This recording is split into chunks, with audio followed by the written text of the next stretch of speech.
Hi! Hello! வணக்கம் நண்பர்களே! நான் உங்கள் மணி. இன்னைக்கு நம்ம வீடியோல எத பத்தி பார்க்க போறோம் அப்டின்னா, தமிழ்நாட்டிலேயே ஒரே ஒரு இடத்துல மட்டும் இருக்கக்கூடிய அந்த பிரம்மா கோயில பத்தி தாங்க இன்னைக்கு நம்ம பார்க்க போறோம். இந்த கோவிலுடைய சிறப்பான விஷயங்கள் என்னென்னன்னு வாங்க வீடியோ பார்த்து தெரிஞ்சுக்கலாம்.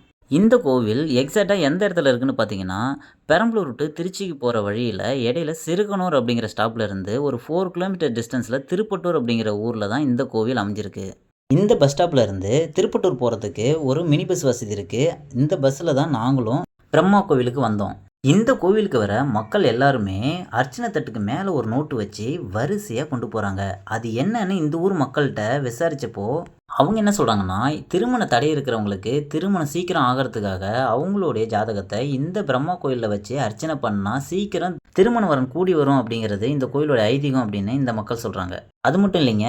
இங்கிருந்து 1 1/2 கிலோமீட்டர் டிஸ்டன்ஸ்ல காசி விஸ்வநாதர் கோயில் இருக்கு. முதல்ல அங்க ஜாதகத்தை வச்சு அர்ச்சனை பண்ணிட்டு, அதுக்கப்புறமா இங்க வந்து அர்ச்சனை பண்ணணும்னு சொல்றாங்க. இப்படி பண்ணா திருமண தடை உள்ளவங்களுக்கு சீக்கிரம் வரன் அமைஞ்சு திருமண தடை நீங்கும் அப்படின்ற ஐதீகத்தை இங்க உள்ள மக்கள் எல்லாம் நம்புறாங்க.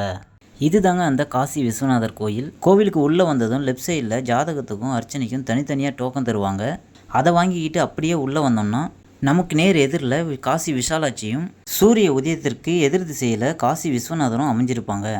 இரு சன்னதியிலும் ஜாதகத்தை வச்சு அர்ச்சனை பண்ணி விபூதி தடவி கொடுத்தாங்க. அதை வாங்கிட்டு அப்படியே வெளியே வந்து நந்தியை வணங்கிட்டு அங்கிருந்து வெளியில் வந்து கோபுரத்துடைய அழகை எல்லாம் பார்த்து ரசிச்சுட்டு அதுக்கு கீழே இருக்கிற சின்ன சின்ன சன்னதிகளெல்லாம் பார்த்து வணங்கிட்டு அப்படியே கலசத்துக்கு நேராக வந்த சூரிய பகவானையும் வணங்கிட்டு அப்படியே கோயிலை ஒரு முறை சுற்றி வந்து வணங்கிட்டு கோவிலை விட்டு வெளியே வரும்போது கோவிலுக்கு ரைட் சைடில் ஒரு புத்து கோவில் இருக்கும். இங்கே திருமண தடை உள்ளவங்க, ஜாதகத்தில் ராகு கேது தோஷம் உள்ளவங்க இந்த புத்துக்கோவிலில் மஞ்சள் குங்குமத்தை தூவி விட்டு மஞ்சள் தாலி கயிறில் வளையலை சேர்த்து சூளத்தில் கட்டிட்டு 3 முறை சுற்றி வந்து தீபமேற்றி வழிபட்டால் தோஷம் கழிந்து திருமண தடை நீங்கும்னு சொல்கிறாங்க.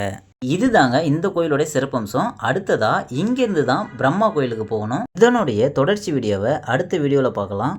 இந்த வீடியோ உங்களுக்கு பிடிச்சிருந்தா லைக் பண்ணுங்கள், ஷேர் பண்ணுங்கள், சப்ஸ்கிரைப் பண்ணுங்கள். மறக்காமல் அந்த பெல் பட்டனை தட்டி விட்டுருங்க. நன்றி.